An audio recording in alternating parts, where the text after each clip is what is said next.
Hey, everybody.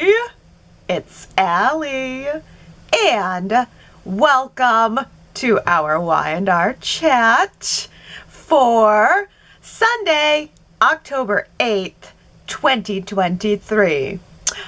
Somehow, we're right in the middle of an Abbott backyard patio wedding, and we had this amazing confrontation between Maime and Jill this week, and you know what my favorite scene of the week ended up being? Phyllis and Danny at the piano. Those scenes just snuck in out of nowhere on Friday and totally surprised me, just totally enthralled me.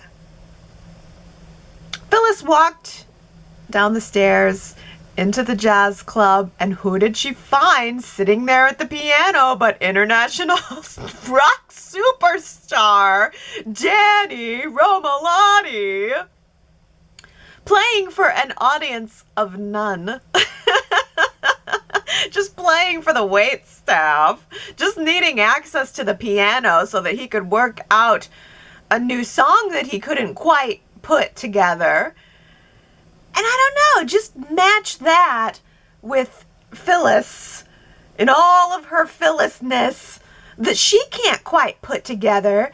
And I felt the magic.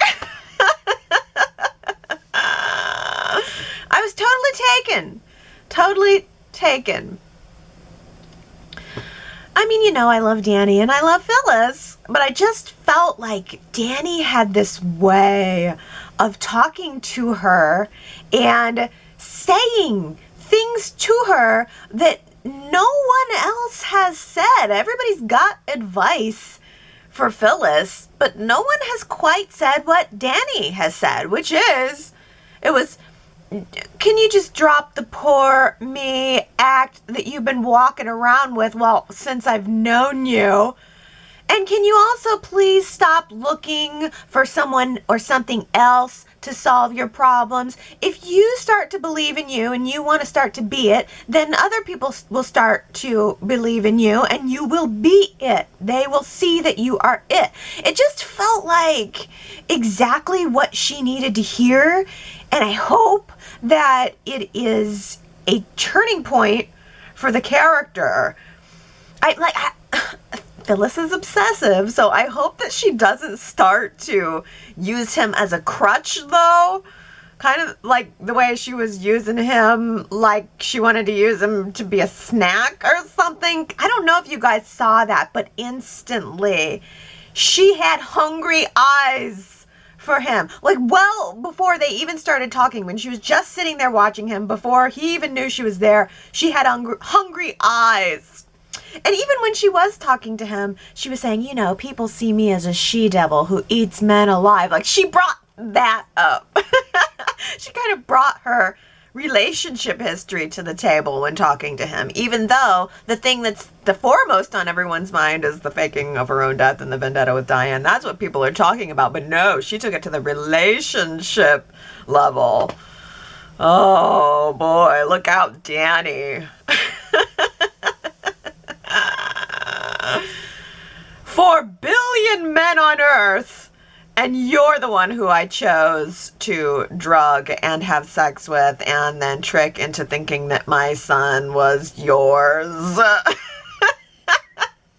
I mean, you should feel so flattered about that. And maybe if you're lucky, I'll do it twice. Isn't the Abbott patio beautiful at this time of year?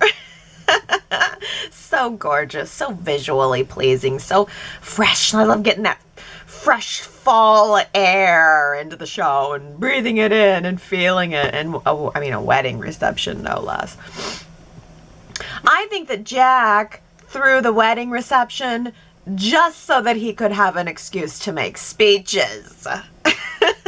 We're talking about Jack Abbott here. He was just looking for an excuse to make some no-holds-barred speeches, as many as he wants to. He already made one speech and they haven't even renewed the vows yet. We haven't got to that part yet. He already had his speeches prepared. Thank God there was no drama with the dress. Phyllis was ticked off that Lauren would dare design Diane's dress, or I don't know if she just, allowed her to have one of the designs. I'm not sure, but either way, did you get a good look at the dress? Ooh. I mean, the trope of problem with the wedding dress has definitely been stepped up in the last couple of years, and thank goodness there wasn't, because how about the scene when Diane came down the staircase and she had all that gorgeous pale pink fabric kind of flowing along behind her as she was coming down the stairs, and then she paused at the bottom of the stairs for that photo ready moment. I screen capped it. It was amazing. Oh, pale pink. Seems like pink and red are going to be the colors of this wedding. I could not take my eyes off of Summer's red dress. She looked like one of those old vintage, like red satin Christmas ornament balls. They're like the Christmas ornament and it's like wrapped in red satin. That's what her dress looked like. I couldn't take my eyes off of it. And Tracy was also in red. Classic and elegant. She had to, switch into the elegant attire after running around the mansion all afternoon dealing with napkin emergencies and such. I love Tracy's enthusiasm for everything, really. She's just joy. She emits joy. And Abby was wearing kind of a shiny purplish pink. She was also kind of looking like a Christmas present. So many gorgeous splashes of color at this wedding. And then there was Sharon. Gray. Just gray. I mean, with kind of a hippie looking, funky, beaded belt on. And the belt was gray. The belt more than made up for the lack of color. I suppose someone had to wear gray to Diane's wedding. Gray is kind of Diane's color these days. And besides, Sharon didn't need to be splashy with her attire because she had the arm candy of the day. Both Summer and Abby looked at Sharon and Chance together like, huh? They turned some heads there so casually. Who do you think got the invite, though, Sharon or Chance? Because it had to be Sharon, right? Jack and Sharon are close, so I would imagine Sharon would have got the invite. She's closer to the Abbotts than Chance is, and there is no way that Tracy would have allowed Abby's ex to be invited to the wedding when she wouldn't even allow an arrangement of lilies to be at the wedding because Abby's allergic to them. Oh well, back to the happy couple, the feature couple. I am very much looking forward to some ooey gooey romance next week with sappy Jack Abbott just doting all over his bride and yeah, I love the romance, fall romance. That feels good to me. And we got a preview of the romance for this week too. I am obsessed, I think, with Jack's bedroom, and I don't even know why, but anytime we get to go upstairs into the, the brownness of Jack's bedroom, or anything, Kyle standing at the top of the stairs next to that oil part, upstairs at the Abbott mansion is such a thing of mystery to me, I guess, that I'm actually genuinely curious about. And getting to see it visually just delights me. But being inside Jack's bedroom, yeah, that feels extra special. And I loved Jack and Diane's beautifully lit bed and just seeing them together, just snuggled into the crisp, clean sheets. It looked so warm and inviting in there with 2 candles on the bedside table and 2 glasses of brandy. This is the life. Diane has got it all. She has a successful, wealthy businessman husband who is really devoted to her day and night. I mean, he seems like he just lives to make her dreams come true. He bought out society for the night just so that they could have a private dinner together with dancing. It was just so romantic. Diane really hit the jackpot here. I guess the only thing that Diane doesn't have, that Diane wants, is for Kyle to go work at Jabot in Billy's place. Diane just wants Billy. I mean, Ashley's kind of out of the way for now. Diane wants Billy out of the way too. Pop Kyle in there, and then her life is perfect. Maybe even so perfect that she'll end up blowing it. Do you think Diane will end up blowing it? Will she end up pushing too hard to get Kyle in at Jabot and maybe ruin things with Jack? I'm wondering this week how long you think Diane and Jack are going to last. Do you think that Jack and Diane are going to have some kind of challenge right around the corner for them that's going to bust the whole thing up and send them both in different directions? Or do you think this is a kind of a medium-length relationship? Or do you think that Jack and Diane are forever?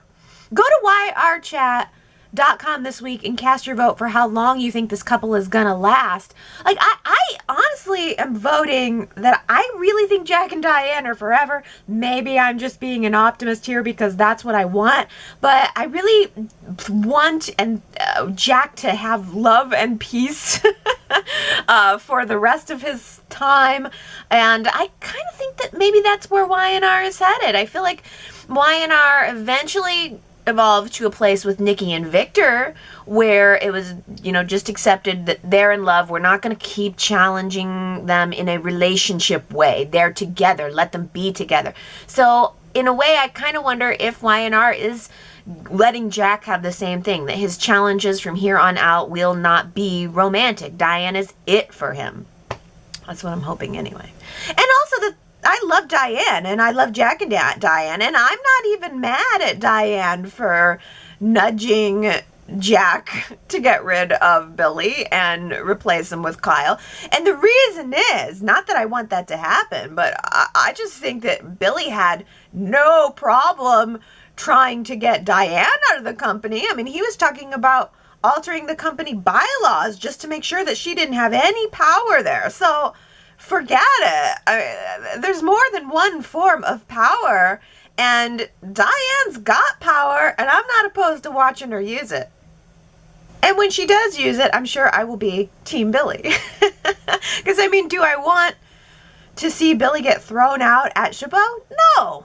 I think Billy's doing a great job, and I'm really glad that Jack has gone to bat for him. Jack told Diane, no, I'm not going to oust Billy. I'm not going to alienate one family member just to make another family member happy. That is wise. That is wisdom. Jack is making the right choice there. And plus, come on. Kyle is just going to have to wait his place in line. He's just going to have to wait. Billy is John Abbott's son. Billy is the elder. It's Billy's turn. Kyle will get his turn, I'm sure, someday, but not today.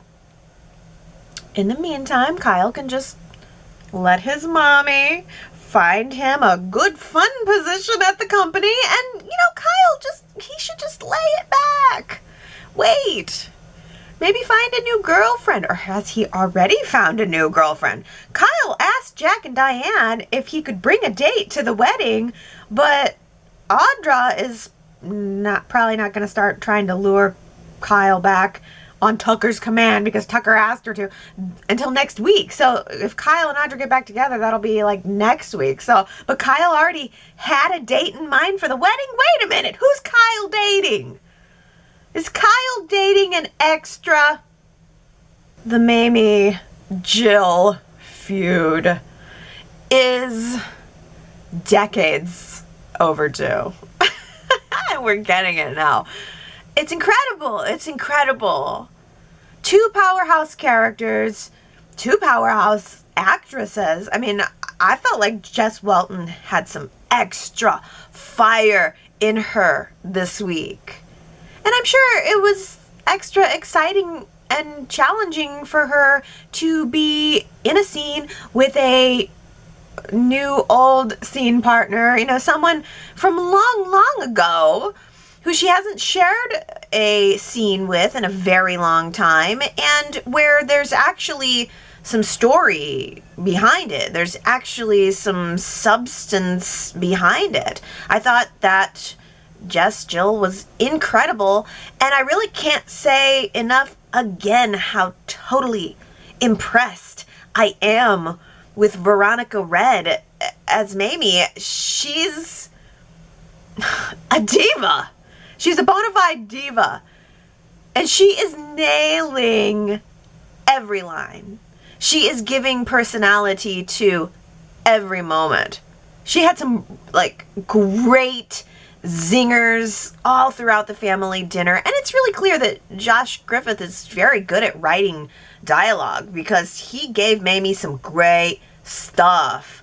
And it was a lot of stuff too. There was a lot of material there. I mean, I think a lot of people can't handle the amount, a lot of actors and actresses can't handle the amount of dialogue that's given to them in daytime. And Veronica Red, I mean, comes out of nowhere and she didn't miss a line. She didn't stumble once. Same for Jess. I mean, both of those actresses just freaking brought it. I am impressed, truly. Maime called a family meeting, and Jill crashed it. Just like, apparently, Maime knew that she would. So, who do you think the mystery person was on the phone call that Maime took when last we saw her? After a long night of arguing with Jill and trying to assuage everyone's fears that she's up to something nefarious, Maime goes back to her hotel room. She kicks her shoes off. I love that moment where she pulled the shoes off like, ugh, I gotta get off my feet. She cracks open the champagne bottle. She does a toast to herself. And then she took a phone call from some mystery person. Who could it be? I can't think of anyone in the current cast of characters who would have enough of a connection to the Chancellor or the Winters families to really care that much to get on the inside of the company. Except maybe Tucker, which is also what Devon is suggesting in the previews for next week. I don't know, maybe Tucker knew that Victor would not sell his shares to him, and so he approached Maime with the idea for her buying the shares, and also, you know, with the cherry on top of getting some payback on Jill. Yeah, but I don't know. I mean, Tucker has been so focused on Jabot that I don't know. I thought he kind of lost interest in Chancellor Winters. And also, I can't say that twist would be terribly exciting to me. I don't really want my Maime, to be involved with sticky, tricky Tucker. I would rather think that she's operating alone and she came up with this idea on her own and then maybe brought in a partner later, or maybe, you know, maybe she's working with someone new who could be brought onto the show or brought back onto the show, like, for instance, Olivia. That's what I want. I want it to be Olivia. If Tanya Lee Williams is not available, then I think we should recast. I'm totally open to that. I think we need to bring Nate's mom onto the scene. That'll be good for having some extra accountability for him. See, because there's almost some hints of it, I think. Because don't you think it's interesting that Nate is clearly Maime's favorite? He's the favorite. Lily and Devon are both puzzled over the whole thing. Lily and Devon are both in the position of, well, okay, we don't really know Maime. She's our aunt, but we don't really have much of a relationship with her. But Maime's apparently been having calls and video calls with Nate for some time, and every time she sees him, there's a big hug and a big smile. And also Maime is suggesting that Nate should come back to Chancellor Winters, that she wants him there. Like, you know, maybe it's Olivia, but honestly, now that I think about it, maybe Nate's the one she was talking to, and maybe all of this is part of Nate's plan. It's actually kind of pointing in that direction. Nate is the favorite nephew. Nate is getting all of the kisses and hugs from her. He's clearly going to be getting an extra tin of peanut brittle at the very least this Christmas. I mean, who knows? Maybe Nate's getting tired of dealing with the Newman family drama, and maybe he has just found a way to hijack his family's company at Chancellor Winters, and maybe he's the one that's partnering up with Maime. Because surely Nate is not going to be satisfied to continue to play go-between between Victor and Victoria forever. Stuck with Adam fetching his morning coffee, never knowing if maybe Adam might have spit in it. I'd love to see a scene of Adam spitting into Nate's morning coffee and then handing it to him. I loved Adam sitting there with Nate with his little pencil and notepad, sarcastically playing the role of the dutiful assistant. Oh, I want more of that. I think that Mark Grossman is really, really funny, and he has not been given enough good material lately. So I really want to see him ratchet up the sarcasm and make Nate squirm in his sexy suits. Make Nate squirm in his sexy seat. I feel like Adam and Nate are the odd couple. There's so much potential there, and it would be so much more entertaining to see them grinding at each other rather than the same old, boring, I've changed, no you haven't conversation that it feels like we've been having for years now with basically any character who is currently on the town's naughty list. It's so exhausting. I'm changed. No, you're not. It's just constant. I'm not that person anymore. Yes, you are. It's like a thread that weaves through the show constantly. And it wasn't all that long, by the way, ago that Nate was on the naughty list, and everyone was digging at Nate every chance that they got and telling Nate that he hadn't changed and questioning whether or not he had ulterior motives. So now he's just turning around and doing the same thing to Adam. Although, to be fair, I mean, Nate is right. Adam does have an ulterior motive. Somewhere down deep in there, Adam has an ulterior motive. We just haven't been clued in yet as to what that might be. Nick got home from the football state championships and found that Adam had kissed his girl after school in the art room one night.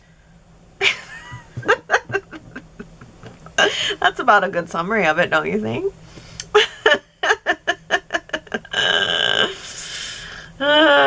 Speaks volumes about the maturity level we're dealing with here.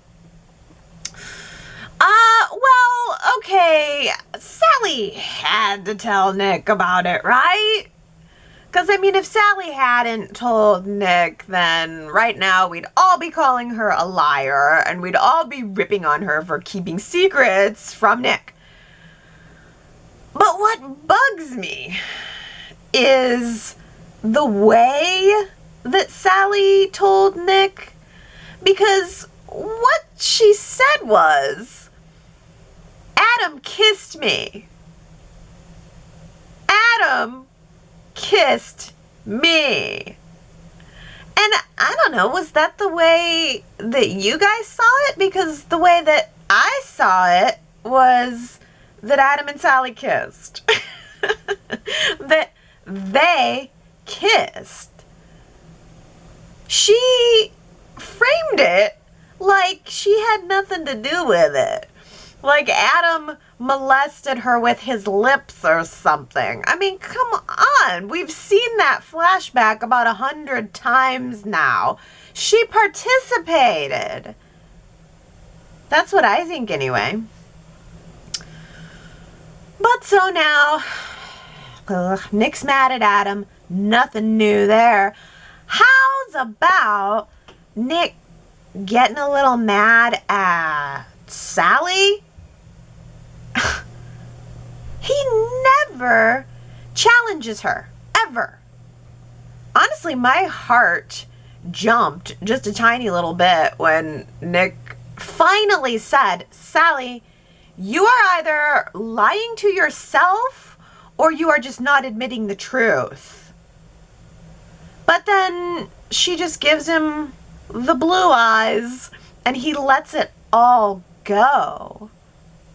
A couple scenes later, she's declaring her love for Nick, and isn't that interesting that she wasn't ready to return the I love you when Nick came home from his business trip, missing her and wanting to tell her that he loves her.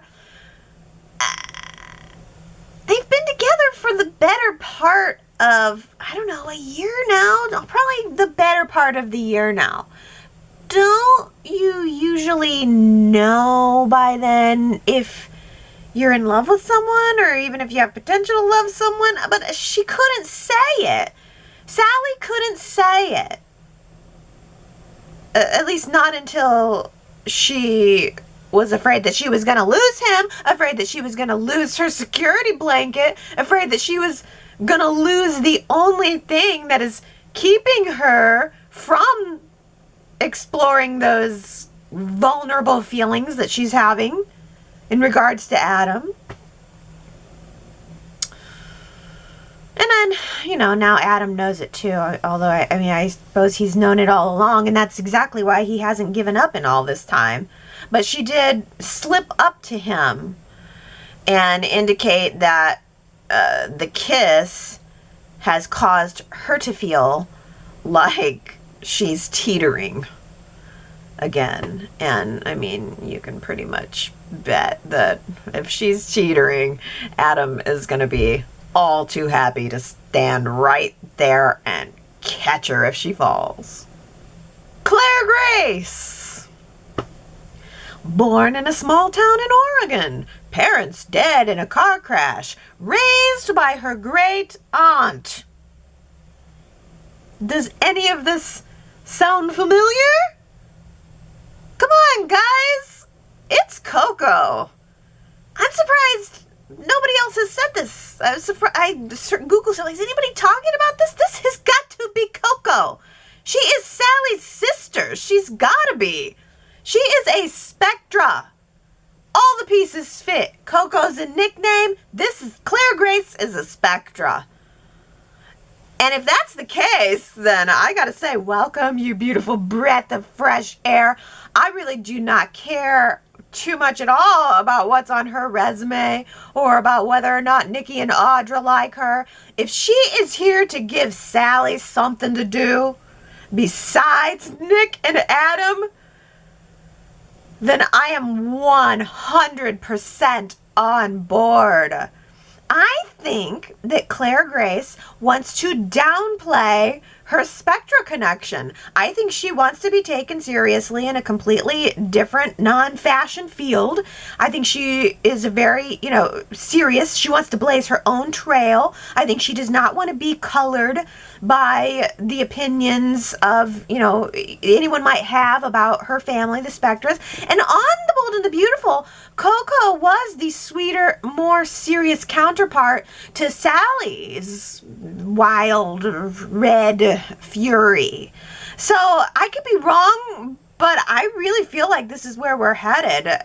And on top of it, I think we need to introduce Claire Grace to Adam and really spin that triangle in a new direction. You should be a fortune teller. Yes, I should.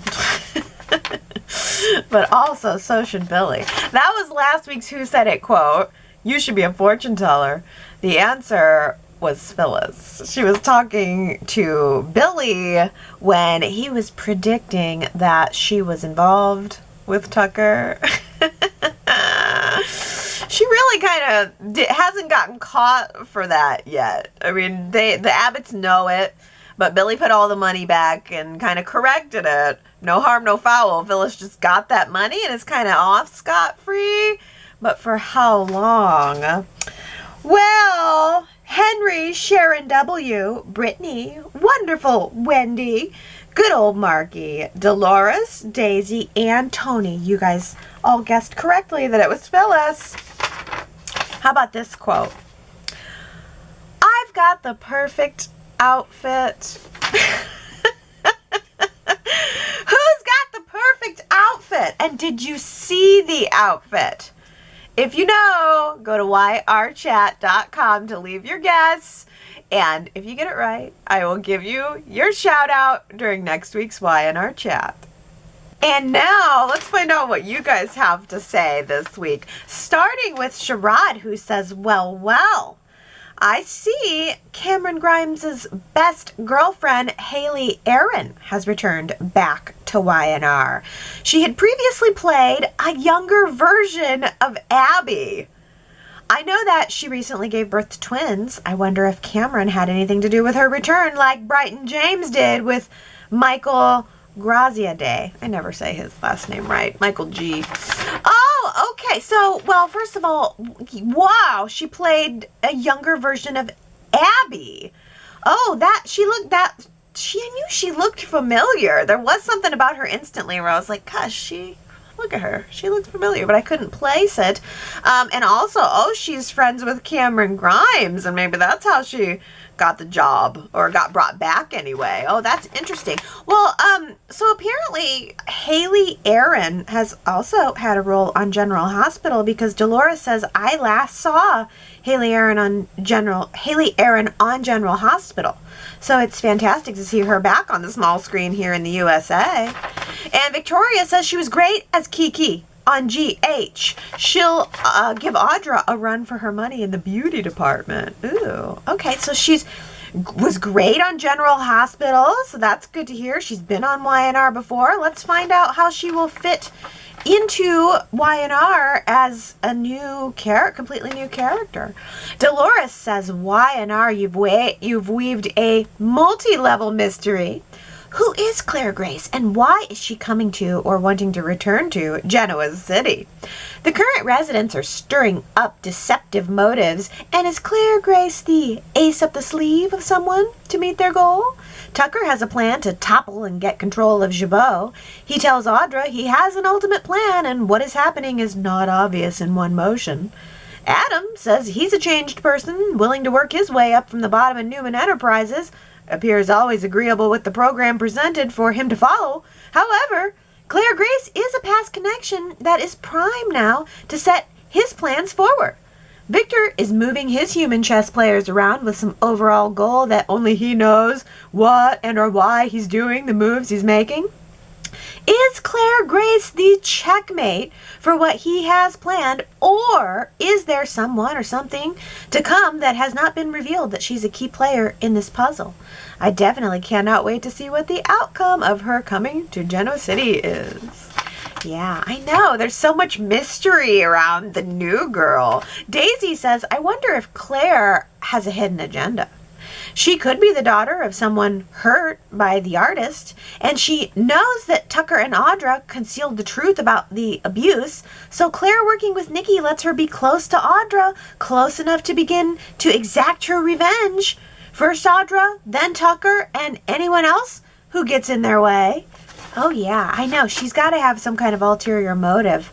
Yeah, I like the idea that she could be working with someone or coming after Tucker and Audra. Oh yeah, the statutory rape artist, singer. Yeah, that's a possible connection too. I mean, we really got nothing this week. She had the meeting with Nikki. It was mostly talk about her resume. It was all very vague. The only thing we got about her that I, cued in on was, the complete similarities to what Sally has said about her upbringing in the past. But I'm sure time will tell. Well, Kamna says, my wish for the endless Sally and Newman Brothers saga. I want Nick to mess up. Nick is a good guy, but we all know he's not perfect. And he's so sanctimonious and weirdly possessive about Sally. She doesn't need protection from Adam. But Sally thinks he's perfect and has put him on some pedestal to justify why she's choosing him over Adam. So let's have Nick mess up. I want Sally and Adam to get back together not because of a mistake, but because they both want to be together. Dang, Kamna, that's insightful. That Sally put Nick on a pedestal to justify why she's choosing him over Adam. Oh, gosh, you should be a psychologist because that is deep. Dang. That is deep, dang, Kamna. Woo. Daisy says, when was Nick ever in love with Sally? He only went for her after she and Adam started having problems. He doesn't really love her, nor wants to spend his life with her. He just wanted to one-up Adam. So Sally and Adam kissing should be no surprise to him. Adam actually loves Sally. Nick doesn't. And Sally seems to love Adam, not Nick. I just don't know why Sally stays with Nick. It seems so odd. Although Sally does get a lot of attention with two men wanting to be with her, which may just be her happy place. Yeah, I don't really get the impression that, or it's not my impression that Nick went after Sally because she was with Adam. I guess I just chalk that up to there's not a lot of choice on the canvas. There's not a lot to choose from. The cast is rather small. And I mean, Adam got with Sharon after she and Nick broke up. So, I mean, they've definitely shared lovers before, or shared partners before. And I mean, I'm taking Nick at his word. If he says that he loves Sally, I'm going to assume he loves Sally. And, I guess then the same has to be true for Sally. If Sally says she loves Nick, then I guess I gotta give it to her. I think she loves both of them. I think she loves both of them in their own ways, in very different ways. I just think she's making the choice for her life that she feels will work out better for her. I think she thinks that Adam is the more emotionally risky move, whereas Nick is a little more, I mean, probably what you see is what you get. Nick's not terribly dark and complex, and he's probably not just going to break up with her on a whim the way that, Adam did. So I see that in my thought, I think she loves them both. She just views Nick as the safer choice. Oh, Kamna says, wouldn't it be fun if Summer tried to nudge Nick and Sharon together so that she can free up Chance for herself? That's so good. If Summer started trying to reunite Sharon and Nick, that'd be good because it would get rid of the Nick and Sally relationship. It would put Nick and Sharon back together, and it would free up Chance for her. Oh, I love that idea. That is downright diabolical. Dolores says, my, did you notice the look on Kyle's face when he saw Summer appeared to be beaming when she spotted Chance? He looked pained, as if he could not accept or believe that Summer has moved on or that he is no longer the center of her universe. It was always okay for him to constantly say that their marriage was over with such arrogance. There's no forgiveness for Summer's betrayal and to flaunt his affair with Audra, but to witness that it's truly over in the eyes of Summer was a reality I don't think Kyle was ready for, or that he thought that day would come. Yeah. I think he saw it's really over and she's really moving on and she meant everything that she said, and I think that bugged him. Yeah. Ellen says, people really still think that Diane is running some long con on Jack. That's not the story they're telling. I like seeing Jack so happy at long last. If they turn Diane bad, it'll be such a cruel twist. Leave them alone. However, there may be some friction if Diane doesn't ease up where Kyle is concerned. Kyle is not entitled to be co-CEO. He could find a division to run, I'm sure.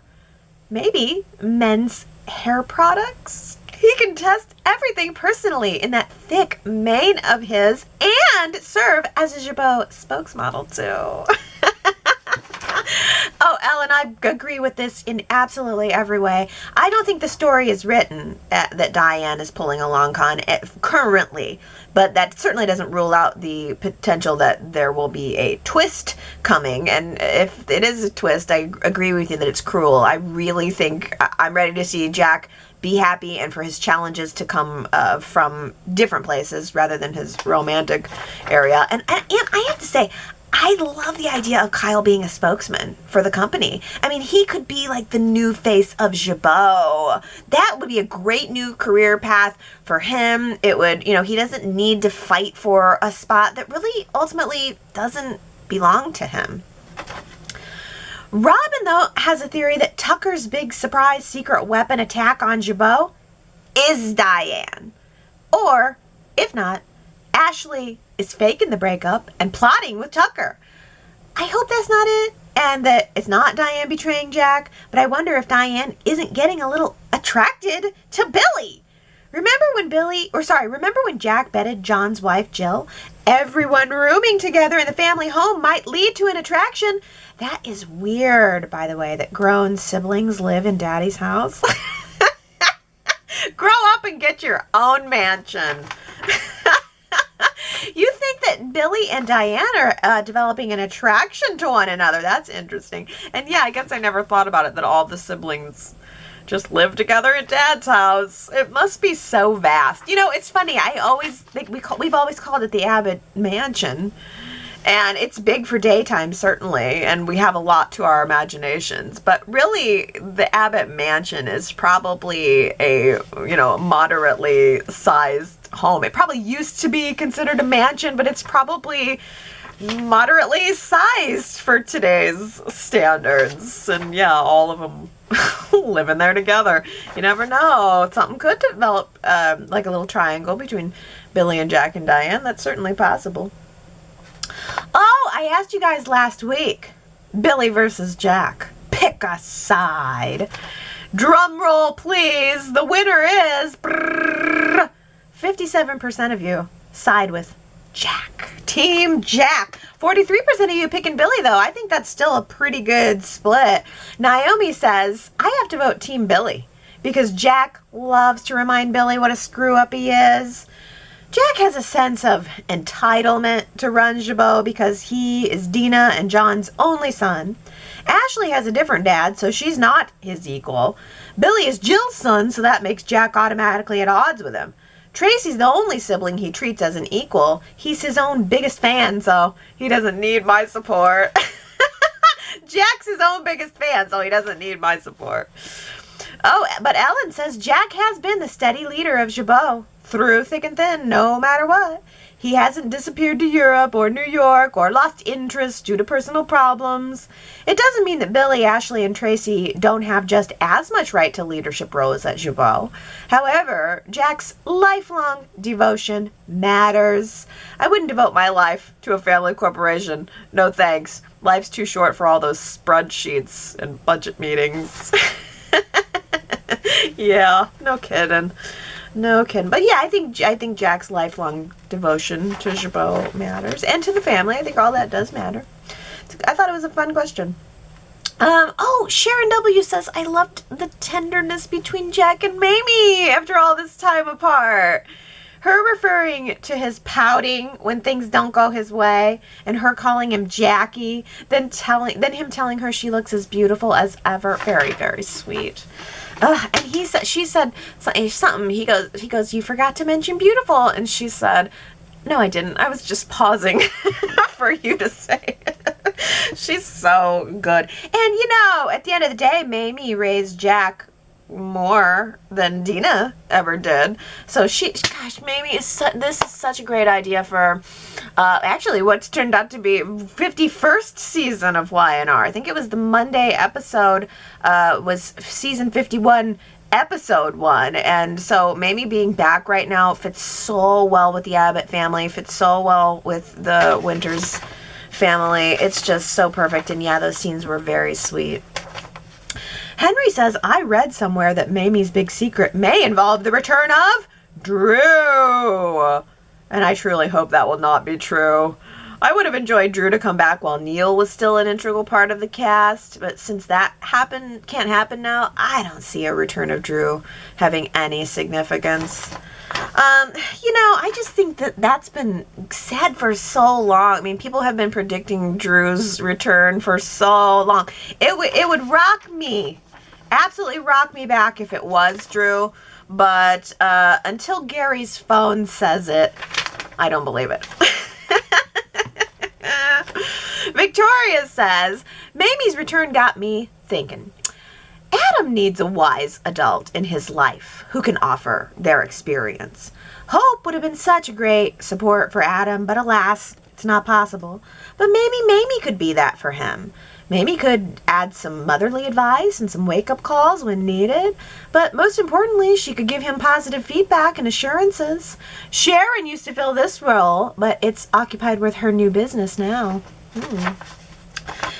I think that the Newmans in general need this. The wise elder. Maime is totally filling that role in two families right now, but the Newman family needs the wise elder because Nikki and Victor are not it. Bring back Miguel. That's what I say. Sharon W. says, where is that meanness coming from on Sharon's part toward Adam? And think about it. She's a therapist who helps people, not harms them. When Adam walked into the coffee shop for a sympathetic ear, she just barked out that the coffee shop was closed and turned her back on him. Adam did tell her the lights were still on, but he probably should have also told her that the coffee shop door was unlocked. Yeah, I kept thinking, how did he get in there? If the place is closed, Sharon, you better lock the door for your own safety. Victoria responds, I think that even Sharon is tired of Adam's I'm a new man line. It often feels like Adam is being written with lots of subterfuge. I'm never sure what his feelings really are. Yeah, I feel that way about more than one character right now. I think things just change so quickly and everyone's got this air of subterfuge about them. I'm not sure where anyone's loyalty lies. But also about Sharon, I don't really care what her opinion is at this point, especially not on Nick, Sally, and Adam. It's just really none of her business. She's the unofficial therapist. Who wrote this comment? Oh no, is it Sharon W? I think I didn't. No, it's not. No, it's right. Who got this comment? I think it might have been Kamna. Sharon. Did they do that on purpose? We know that she can look way more va-va-voom than that. Yeah, I think the gray dress, it was such a clunker. Like, everybody else looked so glamorous and Sharon was gray. Gary says, Maime and Jill, who wore it best? Yeah, Maime and Jill were both very sparkly in their sequins this week. Connie says, apparently the fashion statement for the week was bling, glitz, and glitter. Diane and Lily rocked that shiny fabric. Maime and Jill rocked the glitter, and Nikki's pants were a no. But Y&R's fashion is spot on. Oh, you guys hated those pants that Nikki was wearing. Gary says Topher Grace. I think you mean Claire Grace. But I get the pun. Calls Nikki the best in an interview, who's wearing ballooning clown pants to work. Ballooning clown pants. Naomi says, but let's not forget to mention that the ballooning clown pants were fashioned out of very sparkly material. Ms. Newman chose a boxy waist-length peacoat to finish her ensemble. That's funny. Ballooning clown pants. The second I saw them, I thought they looked like genie pants. I thought that somebody needed to make a wish. Like she just popped out of a magic lamp. Oh, well, final comment comes from Diana, and she says, now that it's fall, it would be nice to see some outdoor scenes, as we've seen in the past. A fall fair or a trip to a farm with some hay and some pumpkins. We don't always need drama and deep conversations. We always appreciate the scenery. I wonder if Y&R will have a Halloween episode this year. It's been a long time now. What should the characters dress up as? It would be fun if Y&R could splurge, since they're saving money with all these flashbacks, and make a set for Jabot. Oh, Adam could save Victoria's life after she falls overboard from drinking too much, bringing them closer together. Then again, Adam has saved many lives, and that doesn't seem to redeem him in any way.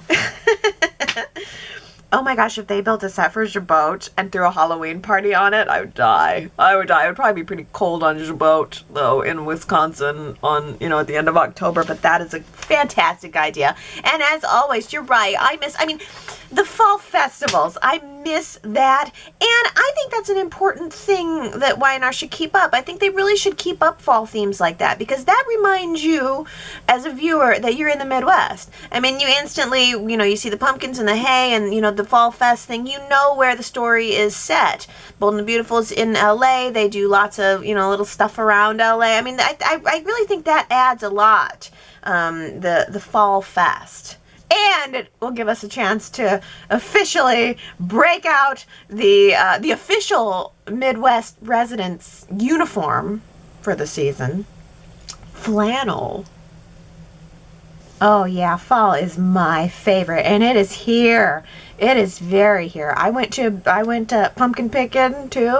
My daughter did a hay ride. All that stuff is so fun. And yesterday my heat kicked on for the first time, so it's definitely starting to feel like fall. Oh, I love it. It's my favorite time of year. I hope it is feeling like a beautiful time of year wherever you are. Diana, Canada has Thanksgiving on Monday, right? So happy Thanksgiving, Canadians. And well, let's see. Anybody, go to yrchat.com if you want to leave a comment about this chat or about the show or anything you want to say. And we'll come back on next Sunday and chat about it all over again. Okay. I love you guys. Have a very good week.